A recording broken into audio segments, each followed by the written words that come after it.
Good evening, everybody. How we all doing? Next week is a big week. You know what? You know why? When we're here next week, it'll be sunny. It's gonna be nice. It's gonna be nice. It means spring is coming. Everybody doing okay? Here's what I'm gonna do. Knock on wood. Yeah. I'm gonna have everybody stand and just greet one another. Say hello to each other before we get started. I got about a 3-hour message for you, so I'm going to get you all stretched out. Good morning. Good afternoon. Good night. I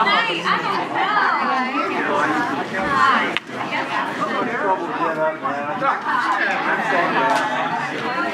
I just sat down. Thank you. No one else out.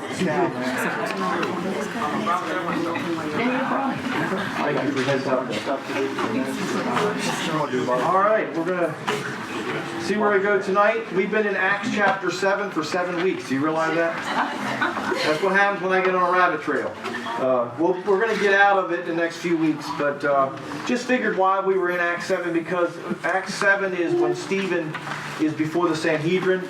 He's giving a defense because he's been preaching Jesus in the synagogues of the Hellenist Jews, which are Greek-speaking Jews, and he's having to defend himself. And his defense really is basically going over the history of Israel and letting them know the history of Israel has been to resist what God is doing. And so that's really his defense. It's really not going to work for him in the sense of getting him out of trouble because he ends up being martyred. But it does give a great outline of the history of Israel, and it does show that sometimes you just have to tell people the way it is, and yet that's not what happens every day, and so we don't want to stay here forever. But last week we began looking at why people look at things differently, because in the history of Israel, we've come across Joseph, and we spent some time looking at some things that archaeology has discovered. And how that we've even found Joseph's palace. We found that he has a great tomb. There's a tomb. We have pictures of Joseph. We've seen those various things. I'll be sharing some more in the sermons on Sunday mornings that tie into this. And then in the next few weeks, we're going to look at Moses. I'm trying to get you ready because people look at the story of Moses and the Exodus differently. So we looked at that last week and the week before. Like some people believe that the miracle at the Red Sea was a great big miracle and the Red Sea was very deep and it was a powerful miracle. Others think it was shallow water, 10 feet, 15 feet. And there's probably some that, well, there are some, as we've seen, that don't even believe it happened at all. And so why do people look at things differently? And that's kind of where we're going to go tonight. Why do people, even that read the same Bible, come up with some very different conclusions?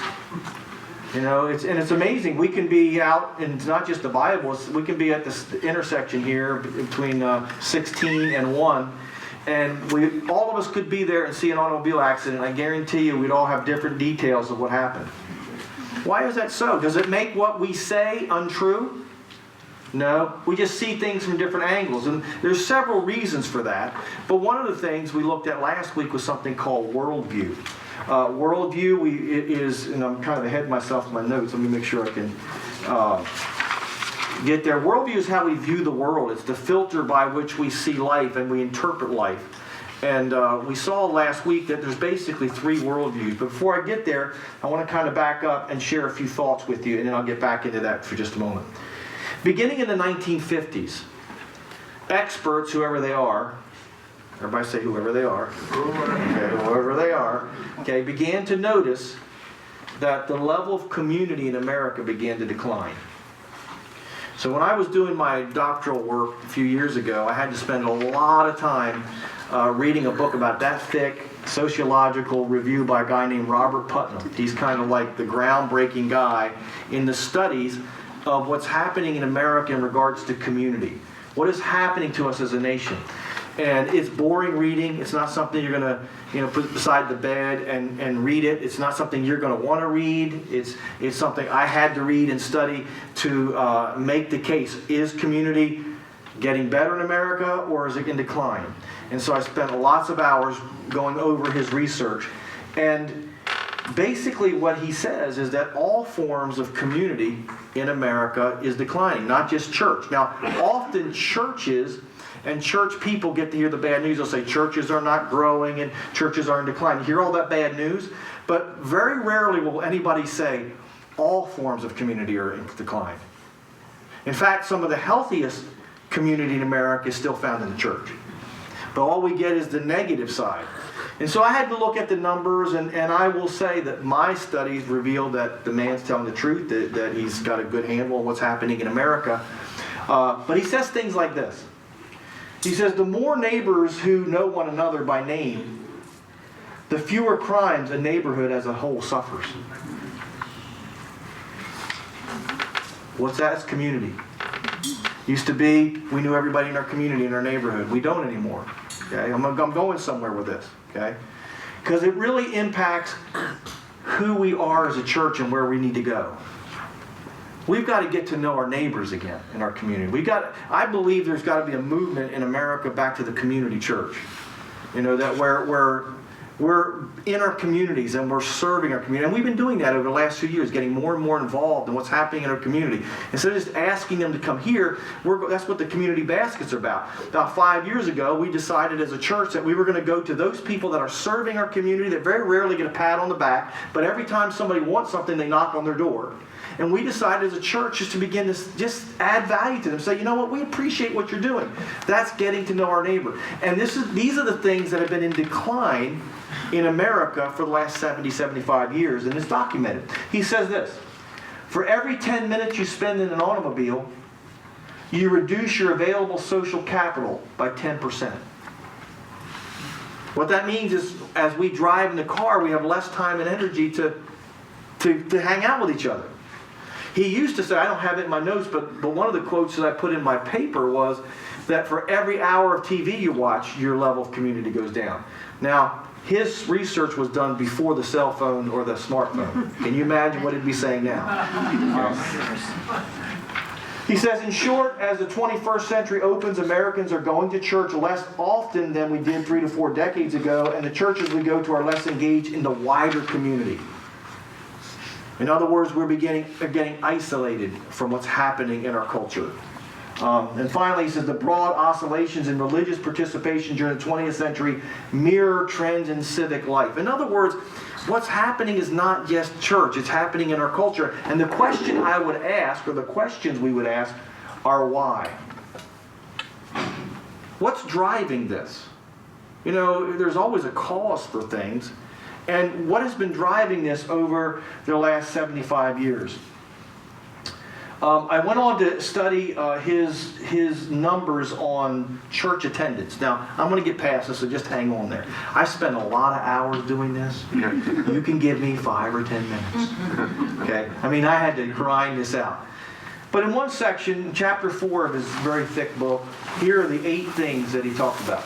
Church affiliation grew from 1700 to 1950. Before the beginning of our country, it grew till 1950, and then declined from 1950 to 2000. Everything I've read since this, maybe because I'm attuned to it, everywhere I see 1950s, 1950s, 1950s. Something happened, not in the 60s, in the 50s. Okay? The 60s were a result of what happened in the 50s. So all you hippie people out there, you can go home tonight and talk about it. It's not your fault. What happened in America in the 50s, okay? We thank you. Yes, I know. John's got a story. We'll have to share it with him. He says, church membership was an all-time high in 1950, but has declined up to 2000. Church attendance declined between 1950 and the 1990s. Involvement in church beyond attendance declined from 1950 to 1996. Church involvement impacts charitable giving, volunteering, and civic engagement. In other words, what he found, and I had to spend hours on all these, and I got them in my paper. I mean, I got paper numbers, I got tired of numbers. But basically what he's saying is, the less connected to church you are, the less connected you get in other things of life, as a whole in society. He says, causes of church decline are several, but here's the 4 top ones. Individualism and privatized religion. Immigration. I got to be careful on this one. But since the 1960s, our government changed immigration rules in the early 1960s. And in the 1960s, from 1921 to 1960, it was always restricted. They opened the doors wide. And with that, they brought their cultures and their religions and their animosities. And so 1 million people a year have been coming in since then. Is it a bad thing? No, I'm not saying it's a bad thing. I'm just saying it's a cultural influence. It has influenced who we are as Americans. The third was the generational transition, which is the biggest reason. Here are the things that, this alarms me the most. With every passing generation, less and less people are receiving our faith. It's documented. So I'm asking the question as a leader, as a pastor, what can we do to reverse this trend? And I've come to the conclusion that we have to build a community of people that really love Jesus and love each other. You know, just preaching to people, you know, and everybody's got an opinion today, okay? And there's reasons why we disagree on those opinions. But when you get in a culture like this, the Bible kind of pretty much tells us what to do. It tells us to live out our faith. It tells us to actually incarnate what God is telling us in the Word, to begin to love Him with all our heart, soul, mind, and body and strength. I was talking to one of my sons last night. I was driving back from Philadelphia, and we had some time to talk, and I was telling him, I said, my number one loyalty in life is to Jesus Christ. Over you, over your mom, over my country, over everything. That's what Christ called us to do. Amen. He said, follow me. Make me the door. That doesn't mean you're not loyal to all these other things. But he said, follow me. Now, does that mean I've been a perfect Christian? No. I have a good friend of mine who we've been meeting for breakfast for 20 years. Mark, I've talked about you, but not your name in services. And I said in times past, he's actually a witness. I'm not lying to you. We've been friends for 20 years. We were young men when we began to meet for breakfast once a week. Middle-aged. Yeah. Put it this way, we didn't have your white hair. And we've been meeting for years, and that's what it takes. I know there's times when Mark probably woke up early in the morning because I have to leave at 5. I have to get up at 5:30 on Tuesday mornings to meet with him. And I'm not an early riser. And so I always throw that up at him every time we go, you know, I'm getting up early to be with you. I'm sure there's days he didn't feel like coming. But we're committed to our relationship. And that's what I'm talking about. Following Jesus and then being committed to one another. Not to Eagle's Nest organization. Not to this building.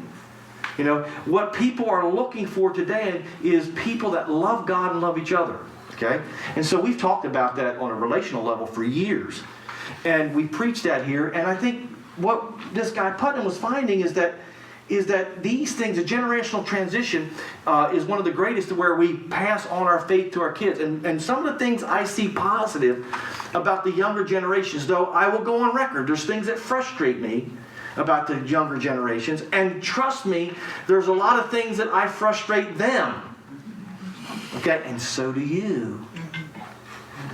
But there's a couple things that I'm really, really excited about. They're not in love with things the way my generation is. They want something more. They want something real. And I think this is a golden opportunity for followers of Christ. That we can get beyond our religiosity, that we can get beyond just doing the church thing, that we can actually begin to do what we've called here authentic biblical community. We want to be real, that's authentic, we want to be biblical, and we want to be communal. Have we arrived? No, we've not arrived. None of us will probably ever arrive. There'll always be struggles, but that's what I see in the New Testament. I've been preaching for years, and I see it happening.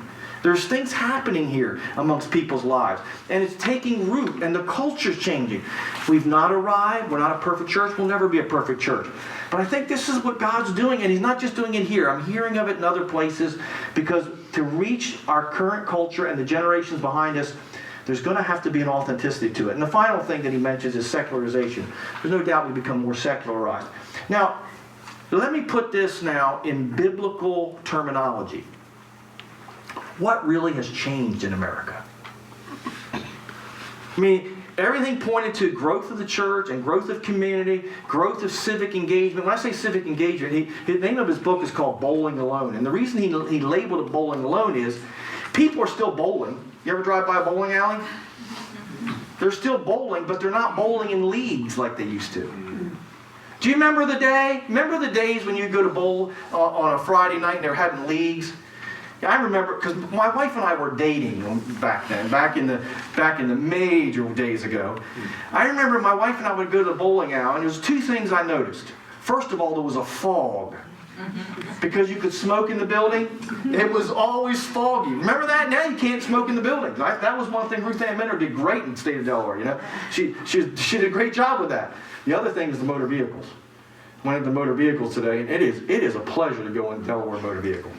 It really is. If you go to Pennsylvania where Caleb is trying to get his stuff done, he's had 2 blocks of a line 2 blocks long to get into the PB, whatever they call it, PMV or whatever up there, Pennsylvania Motor Vehicle. But you'd go to the bowling alley and you'd have to wait for the leagues to play. Well, what he's saying is that in every form of community, we get together less. So when we bowl, we do it more isolated. We do it individually, instead of doing it as a group in leagues. We used to, how many of you remember when you used to play cards? I used to play cards, and I don't know how they study all this stuff. But the average American, I'm just rounding the numbers because this stuff is long gone. I'm going somewhere with this, hang in there. I used to play cards every week with my friends. I haven't played cards with my friends in years. Now, I am playing cards now. Patty makes me play cards with her mother. We have to play kings in the corner. It's a great game. We used to play spades and hearts and what was the other? Pinochle. And I know back in those days you were being carnal. If you played cards, you weren't being real spiritual. But let me tell you, it built community. Because what do you do when you're sitting across the table playing cards? You talk to each other. One of the things that even Wednesday night, I know you guys are tired, and I'm a lecturer. I mean, that's what I've been trained to do, is I'm a speaker. But I wrestle with this every year, is I love to teach, and I teach you as much as you can take. But what I really want is to see people talking to each other. And the way I teach is not really geared for that. I study and I study and I study and it's blah, and I'm sure somebody go, he had chocolate this week. But I really want us as a church to do cross discussion. Talk to each other. And I realize on a Wednesday night you're tired, and truthfully it takes a lot of energy to talk. But it's a bigger thing. It's about community. It's about people getting to know people and love each other. And I believe that even not everything has to be a Bible study. I can't believe I said that. Bunko. Bunko, like the ladies doing bunko. You don't want to be. They did bunko one night at my house, and I didn't have a car, and I was stuck in the house. I thought they were going to hurt me when I walked through the hallway. I mean, these ladies are competitive. But they're having fun in the community. There's a time to have fun. Remember we did a couple years ago, or a year ago, I can't remember, we did the fun night. We just did fun things together. We need to do more of that. I know we're busy. And we're not trying to get you busy. Everything we do is to get you connected, not busy. Now, where are you going, Pastor Bob? Here's where I'm going. What's changed in America? Since the 1950s, really started before that. But this is when we really began to see it above the ground. What changed in America is our God. I mean, we can be as complicated with this as we want, and I could have gone to my research and got some really technical terms. I don't remember what they are now. But when I look at it simply, what's changed over 75 years is who we worship. And that's reflected, the culture, according to Chuck Colson, I think he's right, the culture always follows the cult. Look in history, look at their gods, and then look at the culture. And we become more individualized. In the book of Jeremiah, Jeremiah the prophet says this: "Has a nation changed its gods, which are not gods? But my people have changed their glory for what does not profit. Be astonished, O heavens, at this, and be horribly afraid. Be very desolate, says the Lord. For my people have committed two evils. They have forsaken me, the fountain of living waters, and hewn themselves cisterns, broken cisterns that can hold no water. What he's talking about there, he's using metaphoric language. He's saying God is a God that's a refreshing God. We heard Jay talk about it earlier. And when we change gods, we go to a God that doesn't refresh. The pagan gods, if you study paganism, you'll find a couple things that are and I'm going to preach on this, so I'm kind of stealing my thunder, but because I think about thunder all the time. I want you to remember things. Pagan cultures always get busy. Always. They always struggle with social justice. They always struggle with immorality. They always struggle with violence and oppression. We've got 5,000 years of recorded history to verify that. Now last week we looked at, we don't call it gods today, we call it worldview. We have a more sophisticated name. But your God, my God, will determine how we see the world. And if last week, I put them on drawings because I'm such a good artist. I just drew three circles because there's basically only 3 gods or 3 worldviews. Okay? Now I'm trying to relate this to biblical talk, and I'm trying to get more spiritual. Because we talked about playing cards and having fun now. We have to have spiritual in church. The first one was, and we're not spending a lot of time on this, was naturalism. All there is, picture this as the universe, all there is what's inside the universe right here. There is nothing out there. Okay? Some people call that atheism. There is no God. But the more politically correct term would probably be naturalism. All there is the natural world. That's a worldview.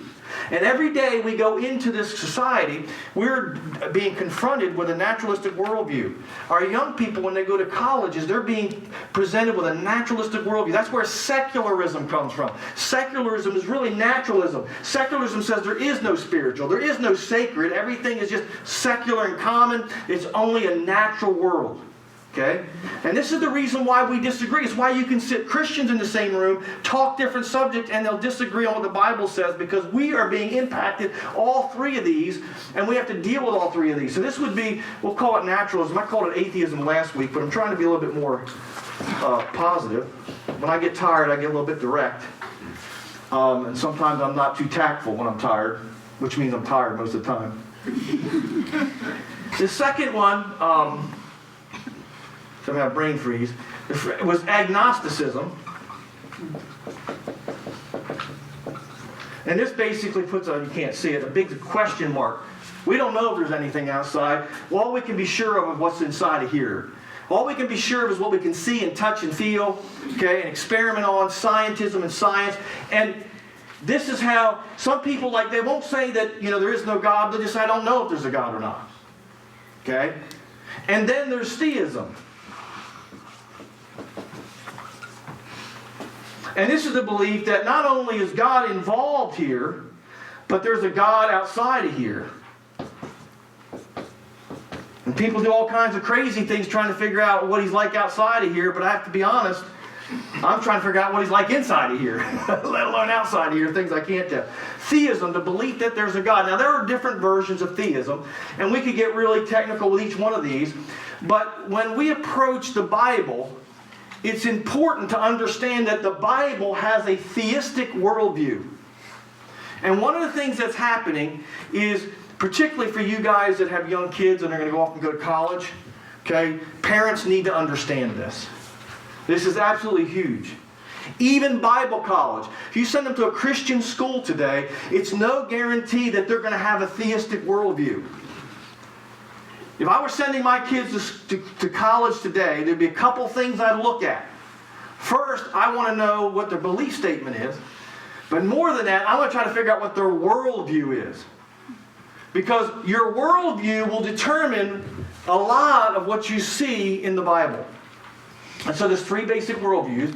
And a worldview answers 4 questions. Now, some of you were here last week, some of you were not. So for those who are here, who can tell me what the 4 questions are they answer?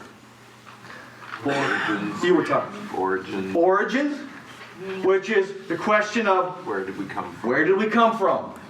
Okay, number 2. Fall. The fall. The fall is what went wrong with the world. Isn't there something wrong with the world? There's got to be something wrong with the world. I mean, it doesn't take... let me read something I was reading today that will... This is about the fall here. I was going to save it for a sermon, but I'm going to give it to you. This is an old story about a tailor who leaves his prayers. This is from Lewis Smedes, by the way, in his book, Forgive and Forget. He says, there's an old story about a tailor who leaves his prayers, and on the way out of the synagogue, he meets a rabbi. Well, and what have you been doing in the synagogue? Lev Ashram asks. I was saying prayers, Rabbi. Fine, he says. And did you confess your sins? Oh, yes, Rabbi. I confess my little sins. Your little sins? Yes, I confess that I sometimes cut my cloth on the short side. That I cheat on a yard of wool by a couple of inches. You said that to God, Lev Ashram, the rabbi said. He said, yes. I said, Lord, I cheat on pieces of cloth. I'm sorry, I skipped something. Yes, I confess. Okay. You said that, I blew the joke. You said to God, yes, Rabbi, more. I said, Lord, I cheat on pieces of cloth. You let little babies die.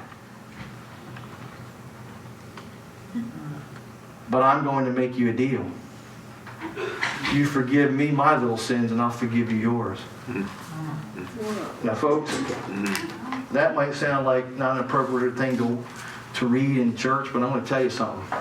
There are a lot of people outside these walls, and maybe even inside these walls, that are asking those questions. And they're going to look at one of these worldviews. You know, I've been fortunate in my life. I've lost close friends. I've lost both parents, but in the natural order of things. But at 16, I lost my best friend. And that could have been a watershed event that took me to here. Fortunately, it took me to here. And when we meet people that are spewing these and arguing these worldviews, I would just give us a little bit of a reminder that maybe we need to hear their story before we start debating them. Because there's some hurting people. You know, one of the privileges you get as a pastor is I get to be with people in the most joyous times of their life when they get married. And I get to do their wedding. I get to do the marriage counseling. You know, you're kind of like a hero. You know, you come in, you know, you get to marry them. You know, and I tell them, I'm batting like 900, man. You get married by me, you're going to stay married. You know, kind of thing. Or I'm going to kill you. You know, kind of thing. I usually tell the guy, if you don't treat her right, I'm going to kill you. That's a fun time.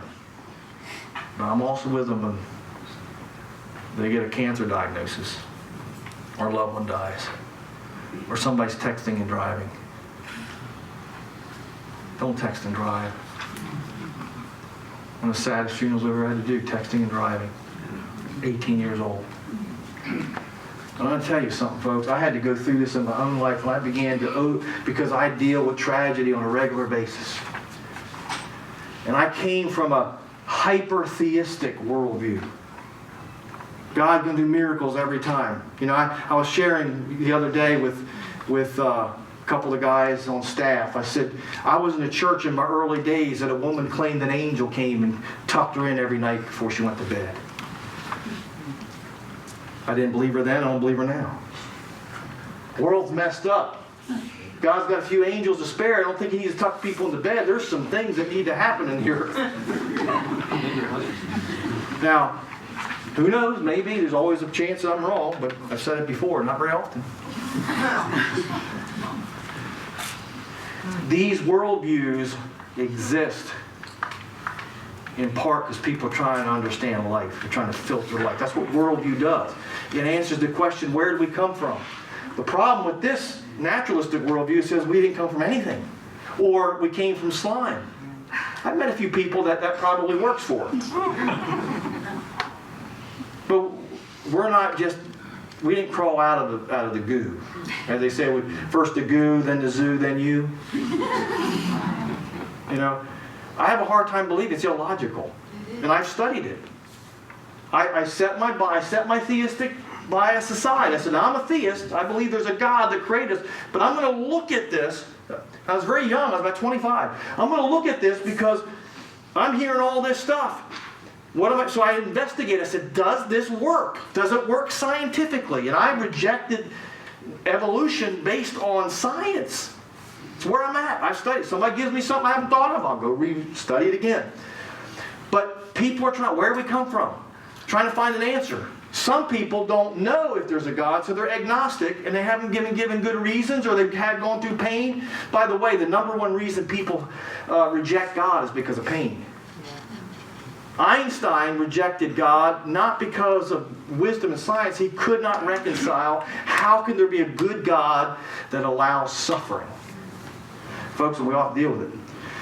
And of course, in my worldview, when I got saved, because I walked into church an epileptic and I walked out not an epileptic, and I had this encounter with God, and I thought it was happening everywhere, and I thought everybody had this encounter with God, and I was telling everybody about what happened, and they looked at me like I was a Martian that landed from Mars. You know, and I'm like, you mean this is not happening everywhere? And then I began to realize, and then after having a miracle 5 years later, the teeth that I got knocked out of, or knocked my teeth out at 17 years of age, they put them back in my head. I had an epileptic seizure. They put my teeth back in.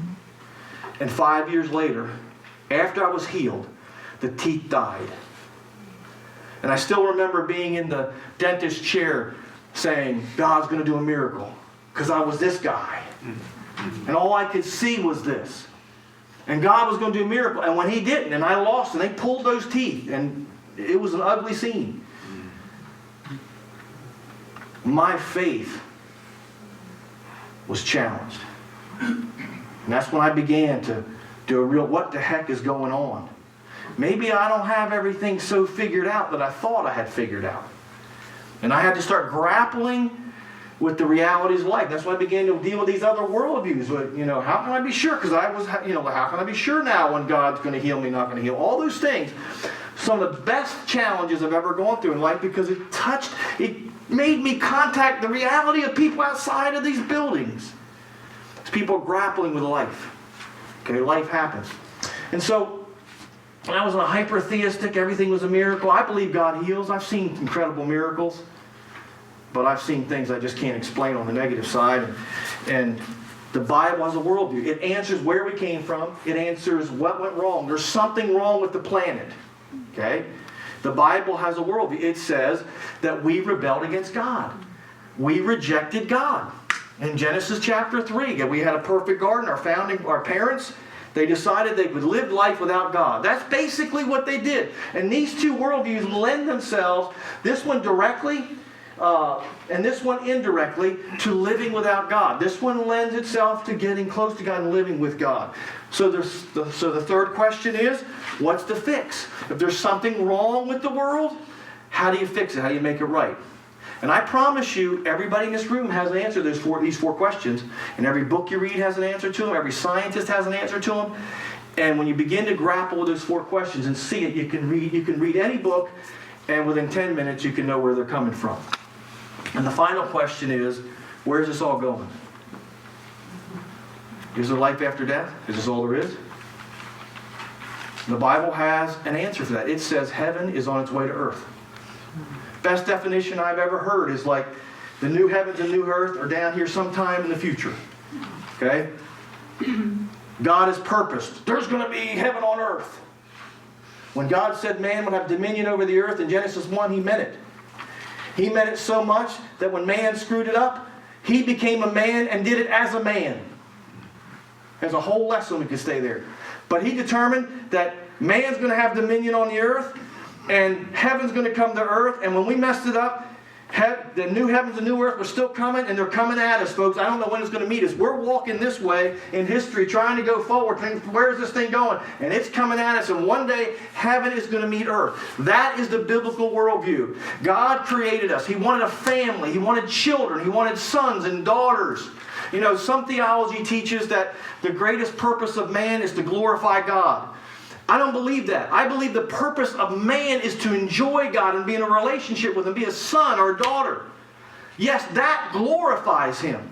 But if we're not careful, that makes God sound like an egotistical ogre. I just want glory.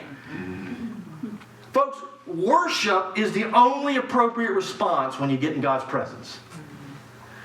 You know, the seraphim are the closest beings to God. They have 6 angels. 2 of them, they have to cover themselves, their bodies, they have to cover their faces before God because they're so close to God, all they can say is, he's awesome, awesome. That's what the word holy means.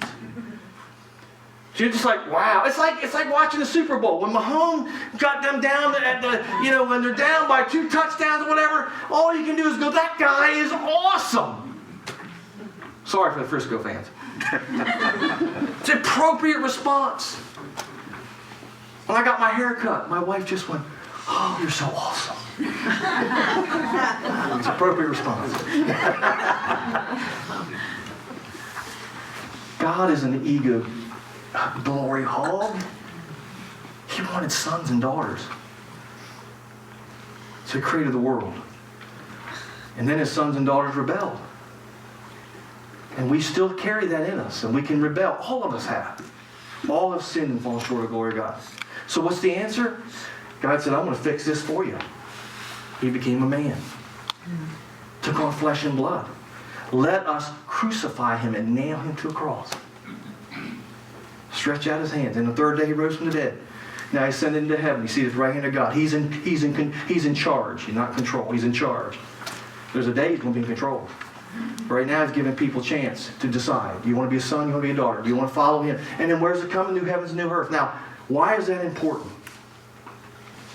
It's important because if you pick this Bible up with this worldview and this worldview, you're going to miss a lot. But I also want to warn us. If you go too far with this worldview, you're going to miss things. Because one of the things that understanding these worldviews does is, I'm a theist. The Bible has a theistic worldview. But I recognize I live in a natural world. And we can't just hyper-spiritualize everything. That's what I did when I was younger. Everything was a hyper-spiritual thing. Okay, I got grounded in, there's a natural world, there's a supernatural world. And so when we were reading about, if we turn to Exodus chapter 14, let me make sure I've covered everything in my notes. Any question anybody wants to add to that, clarify, or help me out with?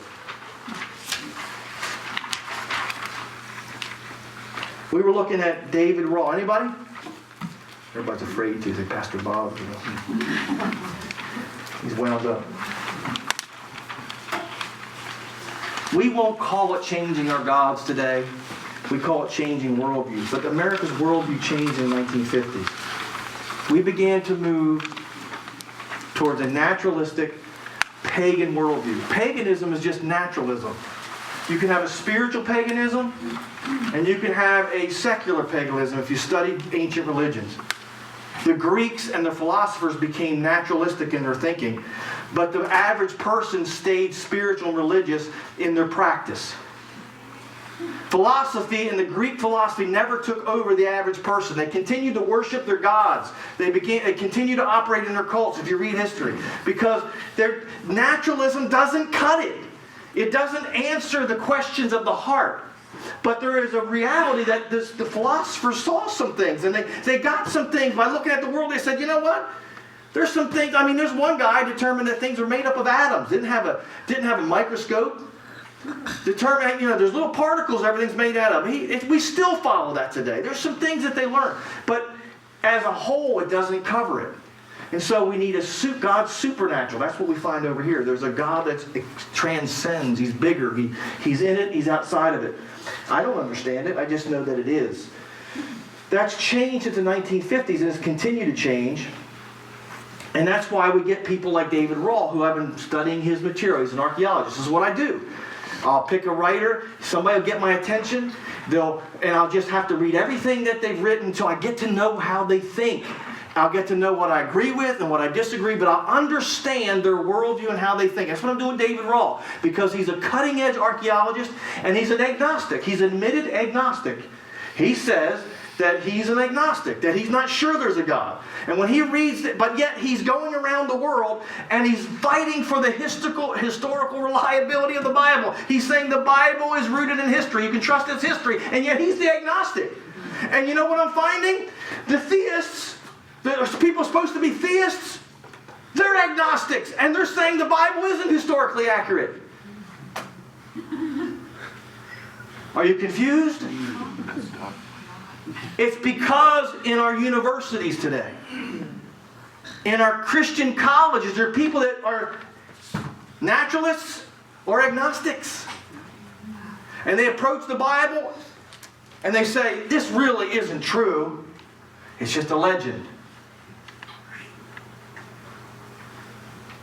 If I'm sending my kids to Christian school and paying for it, I want to know what that is, what they believe. And you know what? I think it'd almost be, I'm pontificating now, but I think it'd be easier to send my kids to a pagan school. At least they know that everything they're going to get, worldview-wise, goes against Christianity. But it's insidious when people stand up and preachers today, it gets me aggravated. And I have to get out of the flesh. We don't believe this. Right or wrong, folks, what you're going to get at Eagle's Nest. I'm a theistic Bible interpreter. I believe this. I believe there's a supernatural God. I believe the biblical worldview.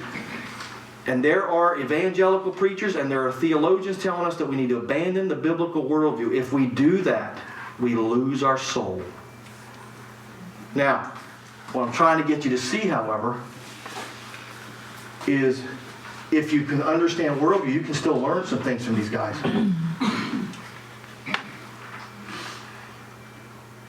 Because David Rahl, he's an agnostic. But he's helping me understand Egyptian history and what happened at the Red Sea. I don't agree with his version of the Red Sea miracle because he limits it to being a small miracle because he can't believe that there's a God that can do miracles. Well, if he would just hang out with the right people and experience a miracle changes. I've experienced miracles. I've seen them. I can't produce them, but I've seen them. So I have no problem. He obviously haven't seen a miracle. Many people haven't seen a miracle. The latest one I saw was that crazy guy in Africa got instantly healed. I saw it with my own eyes. Can't explain it. Just know 1 minute he's chained to a tree, the next minute he was saved. Not next minute, a few hours. It was over another couple days, but he just came to himself like that when I met. So, where am I in my notes? Here's where I want to go in the notes we got, and we'll see how far we go. And we'll have some discussion on this. We're back to Acts chapter. No, let's go to Exodus chapter 14. Exodus chapter 14 is the actual Red Sea miracle. And the reason we're bringing this up is because a few weeks ago, a number of us, about 23, 25 of us, went to see the Red Sea miracle in the theater. It had David Rahl and these guys, and they were presenting the different theories of what happened, where the Exodus took place, the miracle took place. This is the traditional view in red, okay? But where was it exactly that the miracle took place? And if we get studying this, there's 3 basic views on how the miracle took place. What I'm trying to get you to see is don't get so locked up on which one's right. I can't prove which one's right at this point. Even with all my study and years of study, I'm not exactly sure. They all have some decent arguments about where it took place. Okay? David Rawls is really strong. He's got him up here on the way to the land of the Philistines, and he's got a strong reason for saying that. You have another guy that takes it across here, and they put Etham here, and they believe this is the Red Sea crossing. Okay? And that's the one, that's the Hebrew model, that's the big miracle one, that's the more the theistic one. And then there's the others that take it down here, and I'm like, why do we see it different? Because we come into it different. What I would rather people understand is not so much pick one and then argue over it, because I don't think anybody can prove it. I want us to begin to understand why we see things the way we do. David Rahl clearly takes them up here, and it's like a little pond up here. But it was a greater miracle because God killed all the Egyptian army with a little pond. He hadn't explained that one yet. Okay? Find the gold chariot in that pond either. He didn't find the gold chariot. Not No. that pond. But I tell you what, his understanding of the topography is much better than any I've heard. So I give him a check. I say, you know what? His understanding of the area, what was happening in the area at the time, is better than any I've read. Now, I'm not the most read in this subject, but at least to this point. But these other ones are like, I like this one over here better because I like the idea of a big miracle. Because I'm a theistic person. I believe in theism. So I'm going to investigate it. But why do we disagree? But here's the thing that I said last week about going into the Red Sea miracle. There's 4 things in this story that only a theistic worldview can answer. They all begin with W, because I'm a preacher. Anybody know what they are? You got your notes with you, don't you? Right. If you draw a box, we said a worldview is basically a frame. It frames the world that we see. It interprets the events in our lives when things happen. But so do these 4 things in chapter 14 of Exodus. We have water. We have a wall of water. What's the third one? Wind.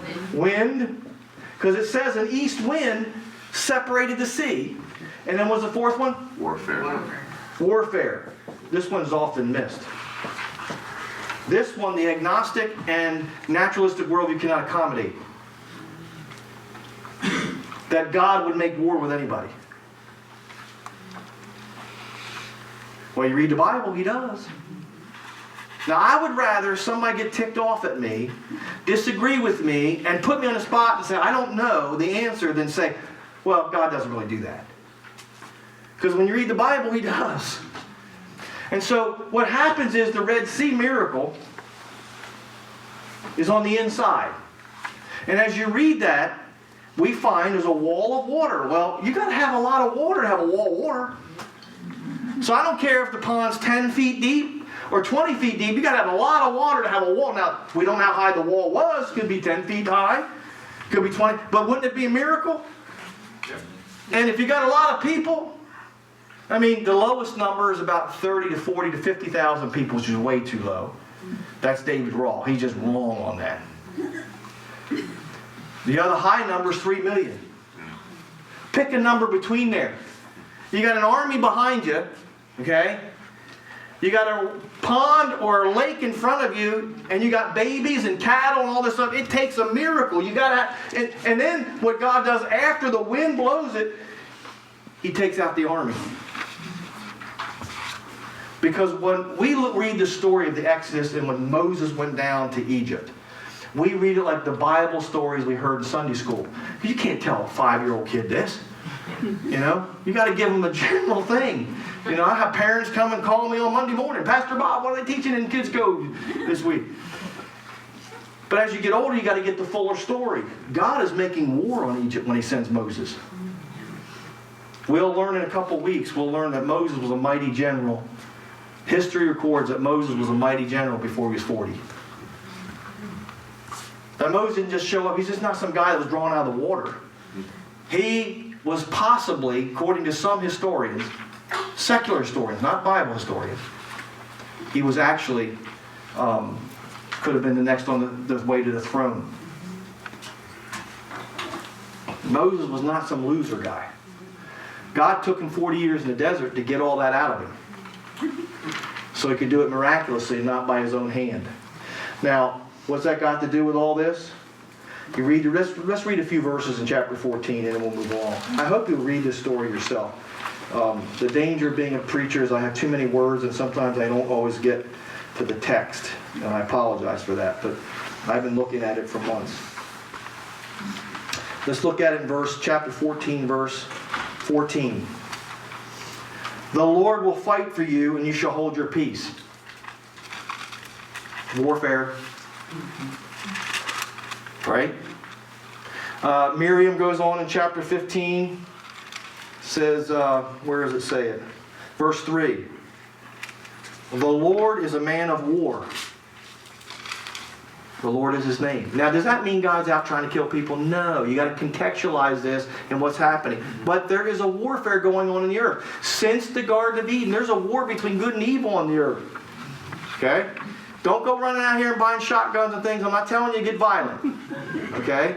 Because Jesus said, I didn't come to bring a sword. I came to bring peace. Right? Well, I didn't really say that. And he said, well, I just got myself in trouble. I'll back up.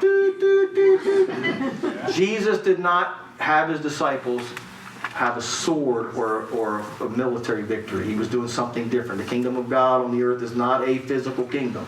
My kingdom is not of this earth, he said. I got to say that for the internet, or I'll get emails all week. Okay? You know, they never quote you right on the news. Yeah, I can't run for president. We drop down, it says, but, verse 15, and the Lord said to Moses, why do you cry to me? Tell the children of Israel to go forward, but lift up your rod and stretch out your hand over the sea and divide it. And the children of Israel shall go on dry ground to the midst of the sea. And indeed, I will harden the hearts of the Egyptians, and they shall follow them. So I will gain honor over the Pharaoh. I've covered the hardness of the heart thing. I don't have time to get into it tonight, but we can answer that when I get back in a couple weeks. I'll gain honor over Pharaoh and over his army, his chariots, and his horsemen. Then the Egyptians shall know that I am the Lord when I've gained honor for myself over Pharaoh, his chariots, and horsemen. And the angel of God went before the camp and moved and went behind them. And the pillar of cloud went before them and stood behind them. So basically, Pharaoh's behind them, God's between them. And so when it came between the camp of the Egyptians and the camp of the Israel, thus it was a cloud of darkness to one, and the other gave light, so that one did not come near the other all that night. Then Moses stretched out his hand over the sea, and the Lord caused the sea to go back by a strong east wind. That's natural. He used a natural thing. God, the supernatural God, created a wind, used the wind. That's not the only time he used an east wind in this book either, by the way, in the book of Exodus. And he divides the sea. How he did that, I don't know. But he used natural things, like turning water into wine. Remember when Jesus made water into wine in Cana? Okay? What he did is he somehow sped up the processes of making wine. You know, wine's a process. Okay? But it's still wine. It was natural wine. And it was good wine. It was the best of wine. It wasn't that Boone's Farm, Strawberry Hill stuff that you guys drank when you were in high school. Come on, some of you before Jesus, I know. Come on, I know. I ain't going there, Mark. That was pretty rough stuff. Eat your brain out. But it's a natural thing. And so then they went in the midst of the sea, verse 22, on dry ground, and the waters were a wall to them on the right hand and on the left. And the Egyptians pursued and went after them. Verse 25, he took off the chariot wheels so that they drove them with difficulty. And the Egyptians said, let us flee from the face of Israel, for the Lord fights for them against the Egyptians. Now, I think if the Egyptians had said, hey, this God is real, and we're going to let the Israelites go, I think they'd have been fine. He had 10 plagues, 10 times. He gave them opportunity. It's like parents know this is the truth. God is a father. What do you do with your parents? When you got kids? Clean your room. Number one. They don't clean their room. Number two, clean your room or you're going to get in trouble. Number two, clean your room or you're going to get in real trouble. Number three, on the 10th time, you don't clean your room, you're going to get a spanking. Or, well, we don't spank today because that would injure their personality psyche.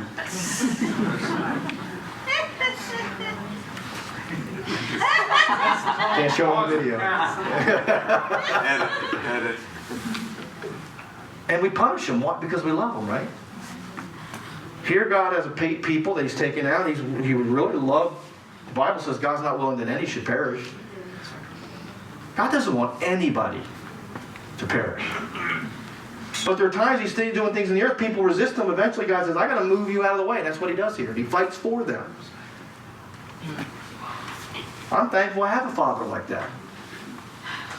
I guarantee you, everybody here who has kids, or nieces and nephews, if somebody comes and picks on your kids, you're going to be like God. You're going to fight for them. And you should. That's the way God made us. I know the New Testament and all that. Don't get me wrong. I'm not talking about spirit of vengeance. I get all that. Okay? But in the context of this for tonight. And then Moses stretched out his hand, and the Bible tells us that they were no more. I don't know how you get anything but a miracle out of that. But I wanted you to see there's still natural elements you have to accommodate. You have to account for. And so really, when you're talking to people, is if you get familiar with these three worldviews and don't get threatened by them, you really can understand what they're saying in books. So like I read a David Rawl, and I'm like, I know where the line is. He's gotten into his worldview. But then he gets really objective and says, I'm looking at it's amazing how our worldviews, and I want to pick on Christians. Christian worldview, when we get a theistic worldview, we can overread things. Are you hearing me, church? Everything's not a miracle. In fact, when I was younger, I wanted everything to be a miracle because I walked in a church and I got a miracle. When I left Delmar, the week I moved out of Delmar in 2001, that was a miracle. That was a naturalistic miracle. I was more of an agnostic then. I mean, where are you, God? You're going to take me out of Delmar? That same week, my sister began to have epileptic seizures. You explain that to me. There's things I don't understand, but God healed me. So we have to grapple with these things. It's not as clean as we like to make it. I always had a nice little box of when anytime I got in trouble, I knew I could just pull on my Santa Claus Jesus and get my miracle until my teeth fell out. And then I had to grapple with life. Now, coming back to Stephen, why is this relevant? Because here's basically what Stephen says in chapter 7 of Acts. Here he is preaching Jesus Christ has appeared to the disciples after his death for 40 days. We saw that in Acts 1. He's healed a lame man. He's healed all kinds of people. People are trying to get in Peter's shadow at one point to just get a miracle as so many things are happening. And instead of the Sanhedrin, which is the Jewish Supreme Court, bringing them in and saying, can you explain really with an open heart what's really happening? All they try to do is to shut him up. All they try to do is to get rid of him. They're resisting what God's doing. And so what Stephen does is Stephen stands before, these are the religious people. And folks, can I really preach right now? I got in the shower this morning and I was showering. Don't picture that. It's not a good sight. But I was talking to the Lord and the thought came to me, when I hear people preach on Saul and David, they're always David. How many preachers get up and say, I was Saul? Now you have to know that story to know what I mean. Or when preachers preach about Pharisees, you don't want to be a Pharisee, like the song says. I don't want to be a Pharisee. You know that song? Because they're not Pharisees. They're not the Pharisee. What if I am the Pharisee? If we really want a move of God, it's going to take repentance. You have to repent. Did you catch that? You have to repent. No, I have to repent. I have to have a change of heart. That's different than your worldview. Because here's what can happen. In repentance, we can have a change of heart. But that doesn't mean our worldview has changed. And there's a lot of good people out there, good people, that have a heart towards God, and they're struggling with these three worldviews that I showed you. Their heart has changed. That's the first step in repentance. But we have to renew our mind, Paul says. That's worldview stuff. You see the difference? But here's what troubles me as a pastor. If I do a message on repentance, I hear, I wish Steve was here this morning. He needed his sermon. And I think if America is going to have a renewal and a third great awakening, it's going to start here.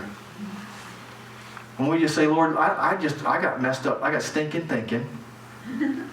But I turn my heart towards you. Start messing with me.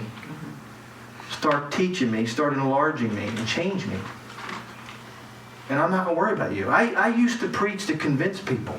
I don't do that anymore. I'm telling you what I know and what I've experienced and what I'm learning.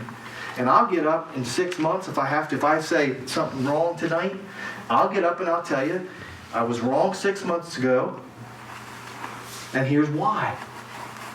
And here's why I think it's this way. Because I ain't no smarter than you. I may have more training, but I'm amazed. I can study something for weeks, and you can come in here and somebody raise their hand if they're brave enough. I said, I never thought of that. But Israel was rejecting God. And why I bring all this Pharisee stuff into it, there are more similarities. Now, man, I could get raked over the coals for this one. But I'm going to say it anyway. There's a lot of similarities between the institutional church today and the temple in Jerusalem and the Pharisees and the Sadducees. That doesn't mean everybody, hear me, go on record, online.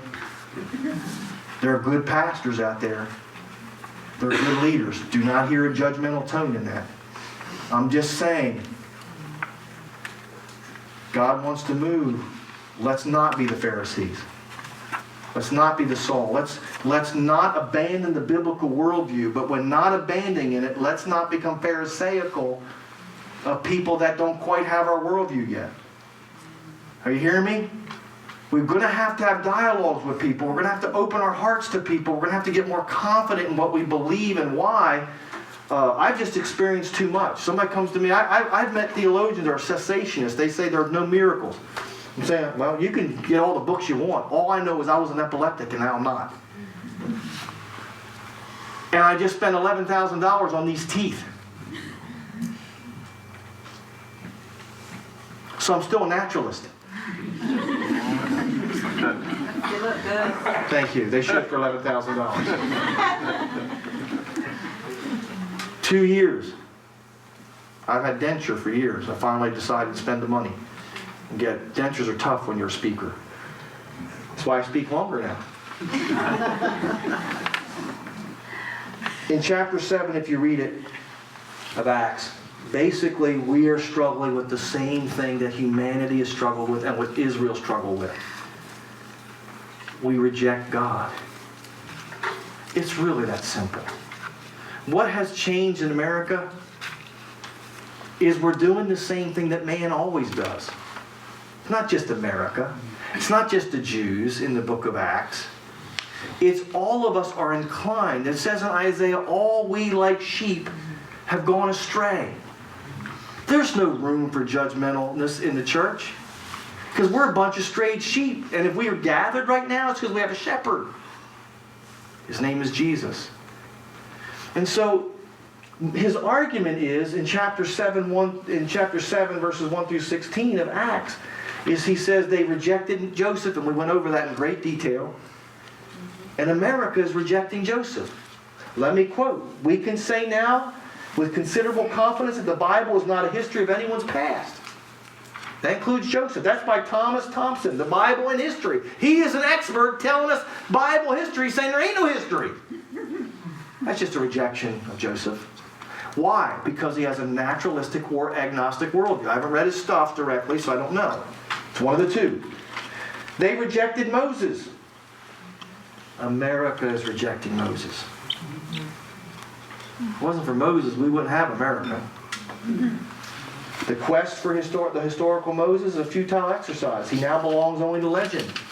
I got news for you. If this book's only legend, you can worship anything you want. Because this book says God acted in history. And if he didn't, he's lying to you. And if he'll lie to you about that, he'll lie to you about other things. I learned about people. You know what I learned about people? People that tell the truth about small things usually tell you the truth about big things. You know what I learned about people? People that lie to you about small things usually lie to you about big things. And if God won't tell me the truth in the beginning, why should I believe him that he's telling me the truth in the end? Folks, that's pretty practical. I just happened to look at it and said, he's telling me the truth. The truth of the matter is, I am like a sheep that went astray. I need a shepherd just as much as you do. We're rejecting Moses. I could go on here, but I won't. And finally, in the end of this chapter, he talks about they rejected the prophets in the divided monarchy time. That's the time from David to the Babylonian captivity. The prophets were the preachers that God established to bring the people back to him. And instead, they sawed some of them in half. Read Hebrews 11. They threw them in the lion's den. They did all kinds of things. Instead of listening to them, they rejected them. And this is happening in our schools of learning today. I mean Christian schools. Listen to this.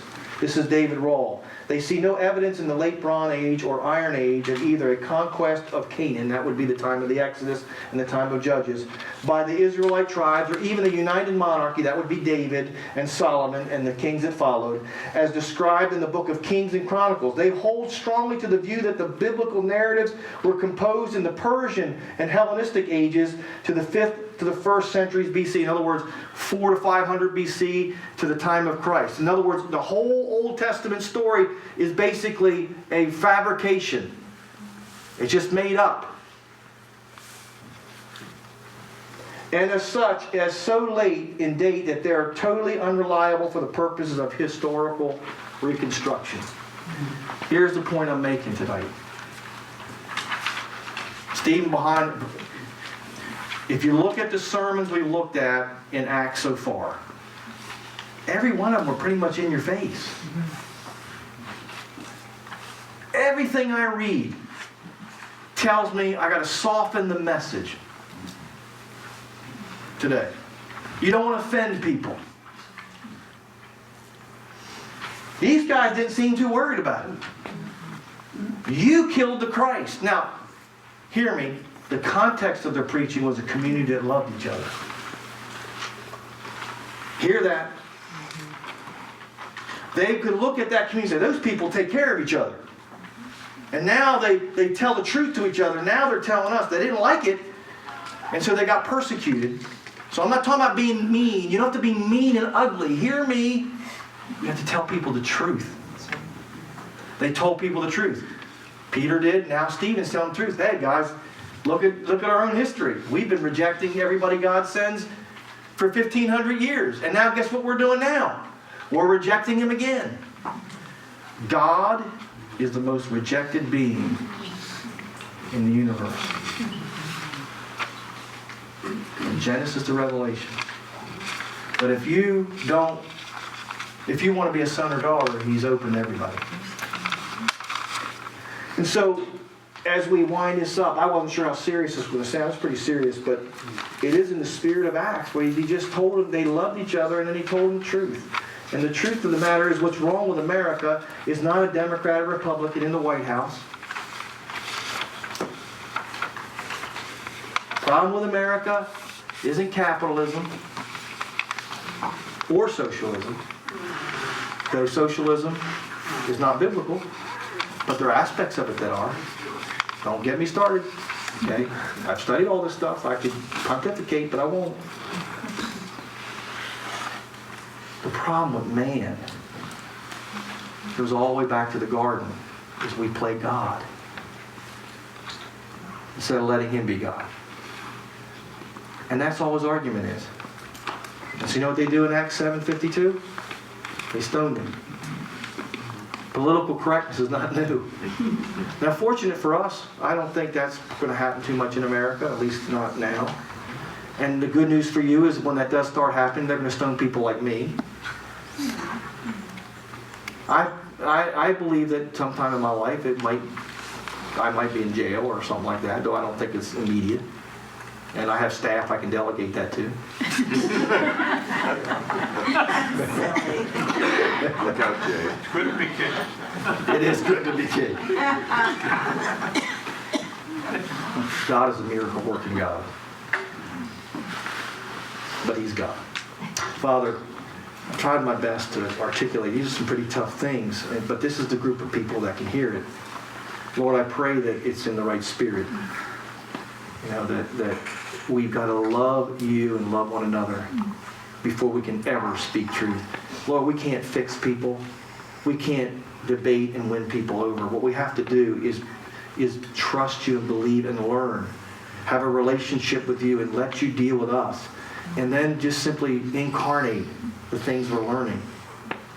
And then slowly people, Lord, as we have dialogues about the real things of life and even the things that are hard to explain. I can't explain. And we talk about this in my family meetings.